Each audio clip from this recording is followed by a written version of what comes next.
कानुनी कुराकानीमा हामी एउटा शब्द बारम्बार सुन्छौं, हदम्याद। हो, एकदमै।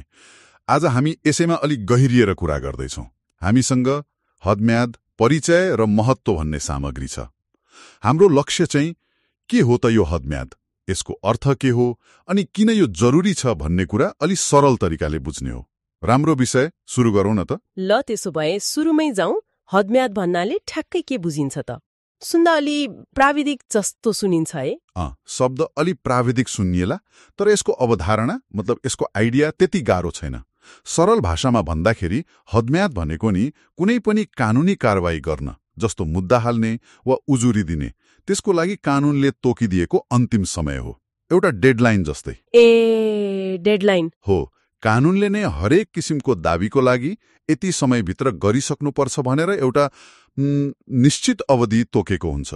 जस्तो मानिलिनुहोस्, कसैको कुनै कानूनी हक, अधिकारमाथि कसैले गैर कानूनी तरिकाले असर पुर्यायो होइन, चाहे त्यो सम्पत्तिको कुरा होस् वा अरू कुनै हकको, पीडित व्यक्तिले आफ्नो त्यो हक फिर्ता पाउन वा भएको नोक्सानीको क्षतिपूर्ति दाबी गर्नु पर्यो भने कानूनले तोकेको त्यही समय सीमाभित्र अदालत पुगिसक्नुपर्छ। त्यो समयभित्रै हो। यदि त्यो समय बित्यो, त्यो अवधि गयो भने सामान्यतया पछि गएर मेरो यस्तो भएको थियो, म दाबी गर्छु भन्न पाइँदैन, उजुरी लाग्दैन। अच्छा। हो, त्यही तोकिएको अवधिलाई नै हदम्याद भनिन्छ। यो एक किसिमले कस्तो भने कानूनी दाबीको एक्सपायरी डेट जस्तै हो। बुझियो। भनेपछि यो त कानूनी उपचार खोज्ने एउटा अन्तिम म्याद रहेछ। अनि यो व्यवस्था नेपालको कुन कानूनमा उल्लेख गरिएको छ त? कहाँ हेर्ने होला? यो चाहिँ अब दाबीको प्रकृति अनुसार फरक फरक कानूनमा छरिएर रहेको हुन्छ। तर मुख्य रूपमा हेर्ने हो भने अपराधसँग सम्बन्धित कुराहरू, मतलब फौजदारी कसुरहरूको लागि मुलुकी अपराध संहिता 2074मा व्यवस्था गरिएको छ। फौजदारीको लागि अपराध संहितामा हो। अनि त्यस्तै नागरिक हक अधिकार जस्तो लेनदेन, सम्झौता, सम्पत्ति जस्ता विषयहरू जसलाई देवानी भनिन्छ, त्यसको लागि चाहिँ मुलुकी देवानी संहिता 2074मा प्रावधानहरू छन्। देवानी संहितामा। अनि फेरि यो हदम्याद कहिलेदेखि सुरु हुन्छ, कसरी गणना गर्ने, बीचमा कुनै बाधा आयो भने के हुन्छ, यस्ता प्रक्रियागत कुराहरू चाहिँ मुलुकी देवानी कार्यविधि संहिता 2074को परिच्छेद 5मा अझै विस्तृत रूपमा लेखिएको छ। कार्यविधि संहितामा प्रक्रियाहरू ठिक छ, परिभाषा र कहाँ पाइन्छ भन्ने त बुझियो। तर अलि सोचौं न, किन चाहियो त यस्तो समय सीमा? हदम्याद नभएको भए के हुन्थ्यो? सधैँभरि नै मुद्दा हाल्न पाए त हुन्थ्यो नि जस्तो पनि लाग्न सक्छ नि कसैलाई, होइन र? हो, यो प्रश्न एकदमै जायज छ। हदम्याद किन चाहियो भन्ने कुरा महत्त्वपूर्ण हो। यसको व्यवस्था गर्नुका पछाडि वास्तवमा धेरै गम्भीर कारणहरू छन्। ती कारणहरू कानूनी प्रणाली र समाज दुवैको लागि आवश्यक छन्।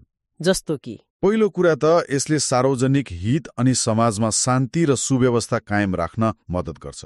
एकछिन सोच्नुस् त, यदि जहिले मन लाग्यो त्यही बेला जतिसुकै पुरानो कुरामा पनि मुद्दा हाल्न पाइने भइदिएको भए अवस्था कस्तो हुन्थ्यो होला? हो नि, कति पुरानो कहिले हो कहिलेको कुरा निकालेर विवाद सिर्जना भइरहन्थ्यो, समाजमा एक किसिमको अनिश्चितता हुन्थ्यो। हदम्यादले त्यो हुन दिँदैन।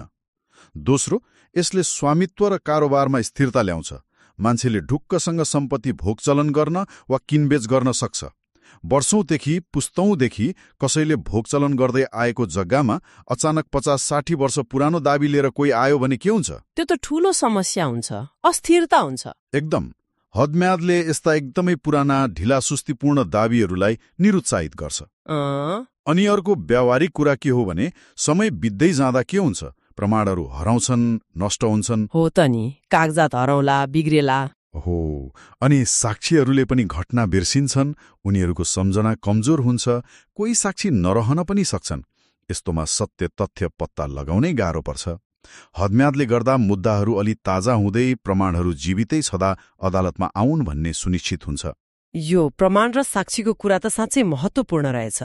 यसले त विपक्षीलाई पनि अनावश्यक हैरानीबाट बचाउने भयो नि, वर्षौं पुरानो कुराको लागि प्रतिरक्षा गर्नुपर्ने झन्झटबाट। हो, बिल्कुल, त्यो पनि एउटा पक्ष हो। सँगसँगै यसले पीडित पक्षलाई पनि फाइदा गर्छ। कसरी भने यसले उनीहरूलाई आफ्नो अधिकारप्रति सचेत र जागरूक हुन प्रेरित गर्छ। कसरी? मलाई अन्याय भयो भन्ने थाहा पाएपछि चुक लागेर अल्मलिएर बस्ने होइन, बरु कानूनले दिएको समयभित्रै उपचार खोज्न सक्रिय हुनुपर्छ भन्ने सन्देश दिन्छ। किनभने समयमै कारबाही अगाडि बढाउँदा न्याय पाउने सम्भावना पनि बढी हुन्छ, प्रमाण बलियो हुन्छ। मतलब अल्छी गर्न भएन, आफ्नो हकको लागि समयमै लाग्नु पर्यो। अनि अर्को महत्त्वपूर्ण पक्ष, अपराधको सन्दर्भमा कुरा गर्दा यसले अपराध गर्ने व्यक्तिलाई समयमै कानूनको कठघरामा ल्याएर दण्डित गर्न सघाउँछ। जति छिटो अनुसन्धान र कारबाही भयो, न्याय त्यति नै प्रभावकारी हुन्छ। समाजले पनि छिटो न्याय भएको महसुस गर्छ। साथै अदालतहरूको कार्यबोझ व्यवस्थापन गर्न पनि यसले मद्दत गर्छ। अत्यन्तै पुराना, कमजोर प्रमाण भएका, जित्ने सम्भावना कम भएका दावीहरू सुरुमै रोकिन्छन्। यसले गर्दा अदालतले नयाँ र महत्त्वपूर्ण मुद्दाहरूमा ध्यान केन्द्रित गर्न पाउँछ र अन्ततः पीडितले पनि समयमै न्याय पाउँछु भन्ने आशा राख्न सक्छ, जसले गर्दा उनीहरूमा सुरक्षाको भावना बढ्छ। भनेपछि यो हदम्याद भनेको त केवल एउटा मुद्दा हाल्ने म्याद तोक्ने प्राविधिक नियम मात्रै होइन रहेछ। यसले त कानूनी प्रक्रियालाई व्यावहारिक बनाउने, प्रमाण जोगाउने, दुवै पक्षलाई निष्पक्षता दिने, समाजमा स्थिरता ल्याउने र मान्छेलाई आफ्नो अधिकारप्रति जिम्मेवार बनाउने एकदमै महत्त्वपूर्ण औजार रहेछ। एकदम सही बुझ्नुभयो। यो कानूनी प्रणालीको एउटा अभिन्न अङ्ग हो, जसले धेरै तहमा काम गर्छ। ल, त्यसो भए आजको यो कुराकानीबाट के कुरा प्रष्ट भयो भने हदम्याद कानूनी प्रणालीलाई व्यवस्थित राख्न निकै सोचविचार गरेर बनाइएको एउटा व्यवस्था हो। यो केवल मुद्दा दर्ता गर्ने समय सीमा मात्र होइन, यो त प्रमाणहरू नष्ट हुनबाट जोगाउने, धेरै पुराना विवादहरूलाई बल्झिन नदिने, पीडितलाई समयमै न्याय खोज्न प्रेरित गर्ने अनि समग्रमा न्याय प्रणाली र समाजमा एक प्रकारको निश्चितता र अनुमान योग्यता ल्याउने महत्त्वपूर्ण कानूनी सिद्धान्त रहेछ। एकदम। र यहाँ विचार गर्नुपर्ने अर्को एउटा गहन कुरा के छ भने नि, हदम्यादले कानूनी प्रक्रियामा समयको महत्त्वलाई जोड दिन्छ। कति महत्त्वपूर्ण छ समय भन्ने कुरा देखाउँछ। समयको महत्त्व हो। यसले अप्रत्यक्ष रूपमा त्यो विश्वव्यापी मान्यता ढिलो न्याय दिनु भनेको न्याय नदिनु सरह हो भन्ने भनाइ छ नि। Justice delayed is justice denied. हो, त्यसलाई पनि बल पुर्याउँछ। किनभने तोकिएको समयसीमा भित्र उपचार नखोज्नु वा दाबी नगर्नु भनेको कतिपय अवस्थामा आफ्नो अधिकार सधैँका लागि गुमाउनु पनि हुन सक्छ।